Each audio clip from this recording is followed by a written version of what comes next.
الناس اللي بتفكر تسافر وتتغرب، اسمعني كويس، كلمتين وبالمختصر. ممكن بعد ما تسافر تكون المشاكل في الانتظار، والديون مش هتسيبك، الراتب ممكن يتأخر، وتأكد تماما إن الشغل مليان غيرة ونكد. الوحدة هتكون صاحبتك، ولازم تعرف الغربة مش حياة وردية، الغربة نار، رحلة صبر مش رحلة رفاهية. لو مش قدها اوعى تسافر، لكن لو عندك قلب من حديد فالغربة هتصنع منك بطل.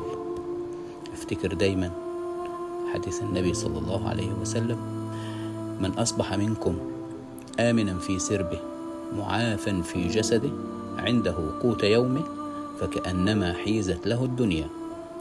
يعني ايه الكلام ده؟ يعني يمكن تكون في بلدك ومعاك كل النعم اللي غيرك بيضيع عمره يدور عليها. لو انت كده ما تسافرش، خليك في بلدك.